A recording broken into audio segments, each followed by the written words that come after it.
Morning dear student. आज अपन प्रत्यावर्ती धारा का जो चैप्टर है ना, उसके कुछ न्यूमेरिकलों की बात करते हैं।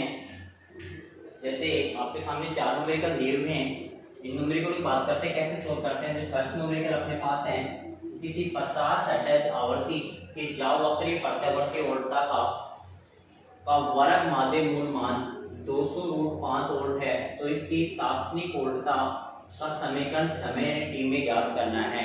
समीकरण टी में हमें ज्ञात करना है समय। हमें पता है कि प्रत्यावर्ती वोल्टता का जो समीकरण होता है,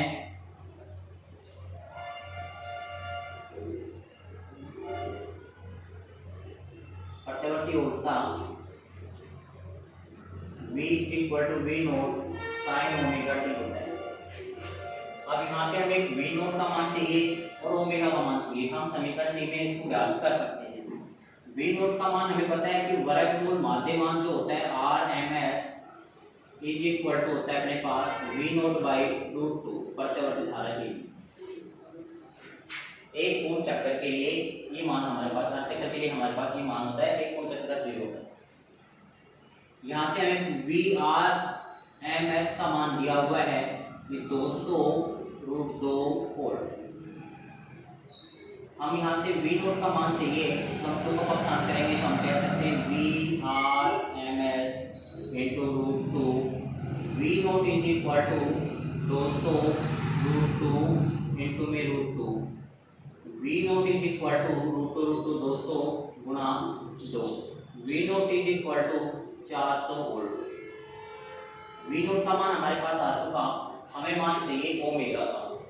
ओमेगा बराबर हम जानते हैं 2π/T भी होता है, या फिर हम इसे ओमेगा = 2π इंटू में 1/T भी लिखते हैं।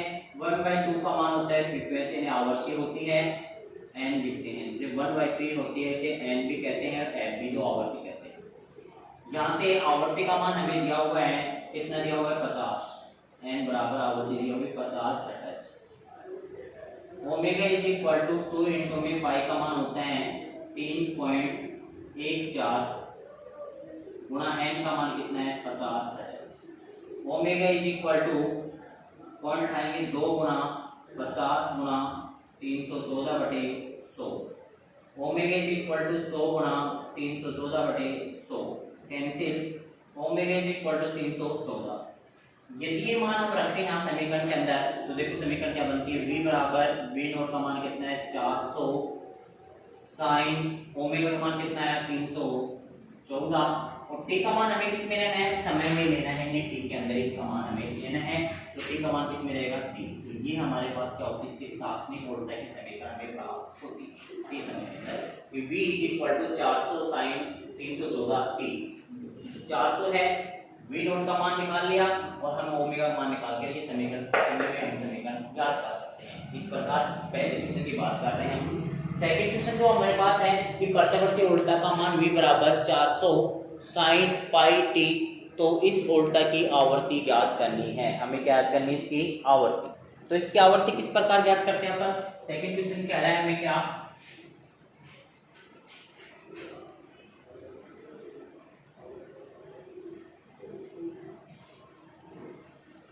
देखो बेटा सेकंड क्वेश्चन क्या कह रहा है कि प्रत्यावर्ती वोल्टा का मान है, एक समीकरण दी हुई हमें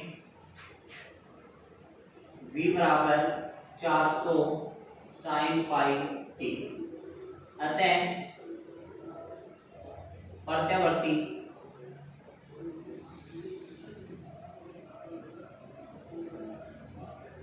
वोल्टा V बराबर V note sine omega T. दोनों समीकरणों को यदि हम कंपेयर करते हैं, तुलना करते हैं, तो V नोट का 400 मान हुआ, पाई टी का मान ओमेगा टी हुआ, यानी V नोट बराबर हमारे पास है 400 वोल्ट।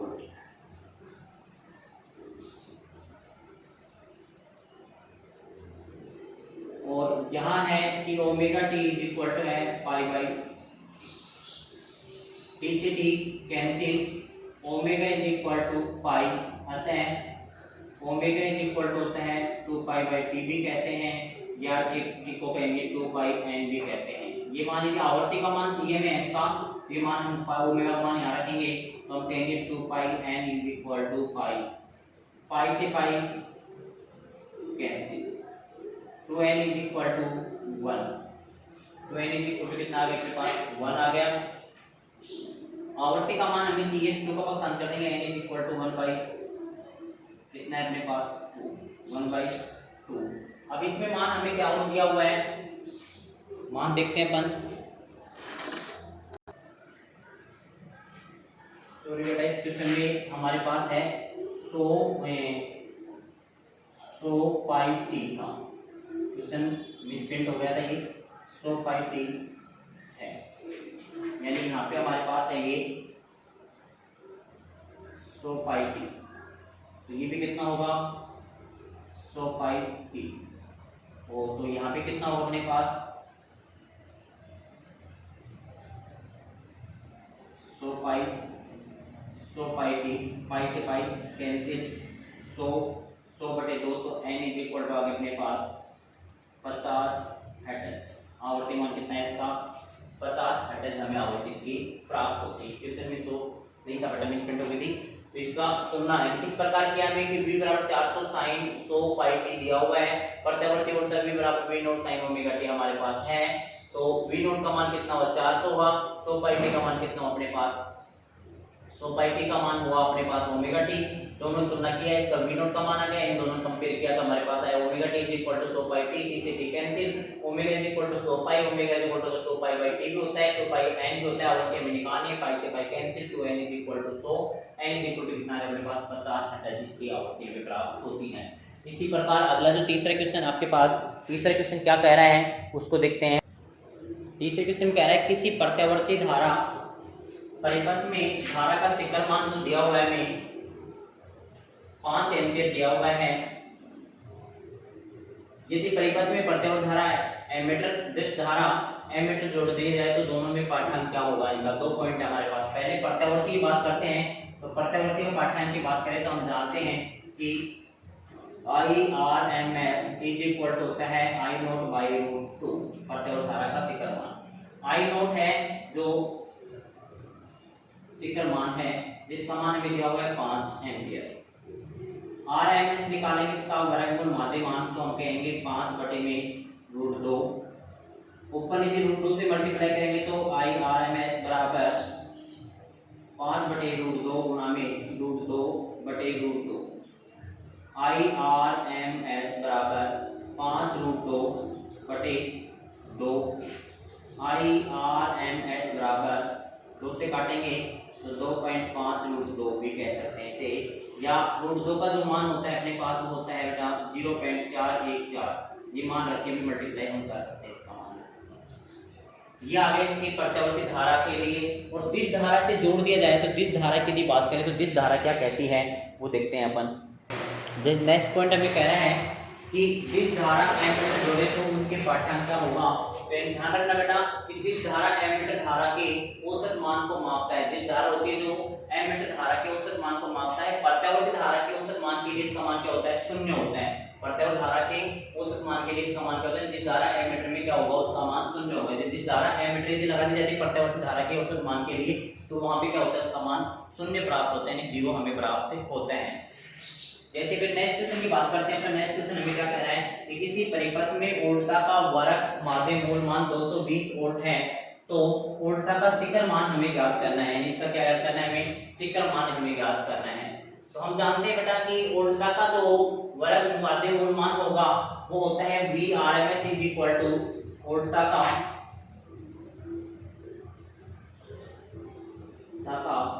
वर्ग माध्य मूल मान VRMS is equal to V naught by root 2 होता है, क्योंकि I नोट बाई रूट 2 होता है, इसी प्रकार V नोट बाई क्या होता है ये रूट 2।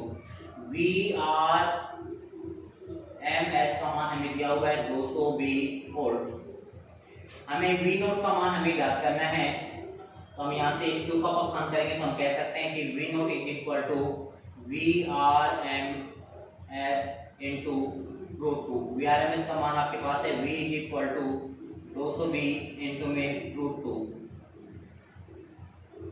वोल्ट, ये भी कह सकते हैं वही रूट 2 का मान यदि हम कितना रखेंगे इसका मान 0.414 से मल्टीप्लाई करके भी वही मान हम इसका निकाल सकते हैं। ये हो गया हमारे पास जो 4 न्यूमेरिकल आपके, जो 4 न्यूमेरिकल हो गए। जैसे नेक्स्ट क्वेश्चन की और बात करते हैं कि और भी क्वेश्चन अपने पास इसमें है तो वो किस प्रकार हैं। जैसे नेक्स्ट क्वेश्चन है कि प्रत्यवर्ती धारा परिपथ में धारा का मान निम्न I = 3 एम्पियर sin 2π/t है।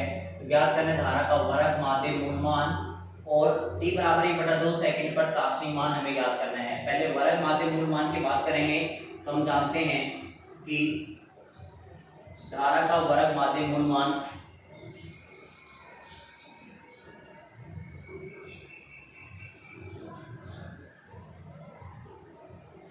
IRMS होता है I0/√2।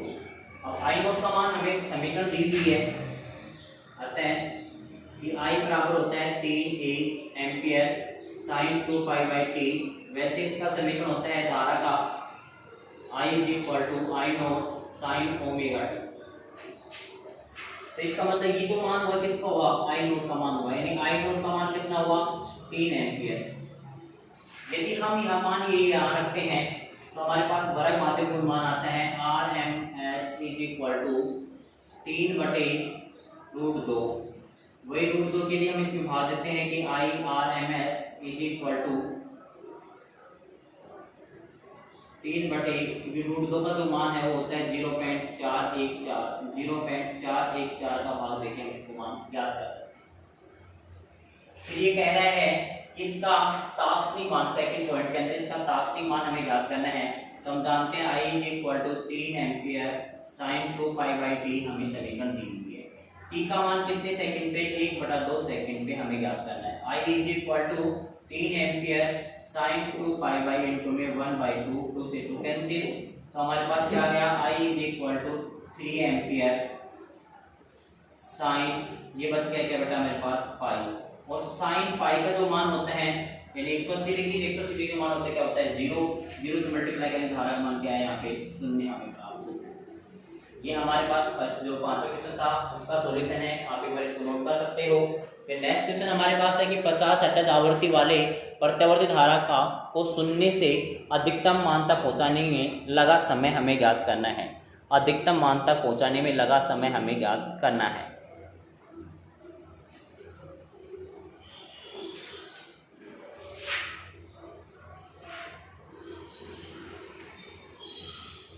देखो बेटा, शून्य से जो ग्राफ होता है अपने पास, ये स्थिति होती है ग्राफ की कि 0 होगा, अधिकतम होगा, फिर ये होगा। तो ये अधिकतम मान होता है वो कितने पे होता है t/4 पे होता है, फिर वापस 0 होता है t/2 पे होता है, फिर माइनस में होता है कितने पे होता है 3t/4 पे और t पे। ये कह रहा है कि अधिकतम मान का मतलब शिखर मान तक पहुंचाने में लगा समय हमें ज्ञात करना है। नहीं हमें ये दे रखा है कि स्मॉल t = t/4 कि अधिकतम मान जब भी तो प्राप्त होगा, अधिकतम मान यहाँ पे प्राप्त होता है, यहाँ क्या होता है धारा का मान 0 होता है, और अधिकतम मान तक पहुंचाने में लगा समय हमें इसका ज्ञात करना है। अब अधिकतम मान तक पहुंचाने में लगा समय हमें ज्ञात करना है, तो हम जानते हैं कि आवर्ती = 1/t होता है। उल्टा कर देंगे तो 1/n = t/1 हो सकता है। तो हम यहाँ पे t का मान रख सकते हैं कि t का मान कितना है अपने पास 1/n। तो स्मॉल t = 1/4n, 1/10 करके तो 1/4n। n का मान हमें पता है, इसकी आवृत्ति कितनी है 50 हर्ट्ज है। तो स्मॉल t = 1/4 × 50 हर्ट्ज। हम स्मॉल t = 1/4 से गुणा करेंगे, 4 × 20 यानी 200। अब 100 अपन इसमें क्या कर देंगे, इसका भाग दे सकते हैं। तो भाग देने पे आएगा मान तो t = 0. भाग में 100 पर 200 पर, फिर हमारे पास से कितने हो गया 1500 आ जाएगा सेकंड। इतना समय लगेगा इसका अधिकतम मान तक पहुंचने में, यानी ये अधिकतम मान तक पहुंचने में इतना समय लगता है। तो प्रिय विद्यार्थी, ये हम इनके जो न्यूमेरिकल हैं, जितने पॉइंट पढ़े टॉपिक पढ़े थे उनके न्यूमेरिकल हम साथ साथ सोल्व कर रहे हैं। न्यूमेरिकल को भी देखते रहना, न्यूमेरिकल जो पार्ट्स हैं इनको जरूर देखना, क्योंकि न्यूमेरिकल ज्यादा इंपॉर्टेंट होते हैं। न्यूमेरिकल जितने अधिक सोल्व करोगे, बुक है आपके पास, बुक्स वगैरह है तो उनसे भी न्यूमेरिकलों को निकालते रहा करो। जितने न्यूमेरिकल है इंपॉर्टेंट वो न्यूमेरिकल आपके सामने मैं लेके आ जाता हूँ। बाकी आज कल के जो जितना पढ़ा दिया उसका पीडीएफ भी आपके पास सेंड कर दी जाएगी आज, और हो चुकी होगी आपके पास। बाकी अब बात करते हैं अपन कल नेक्स्ट टॉपिक की कल के वीडियो में। धन्यवाद।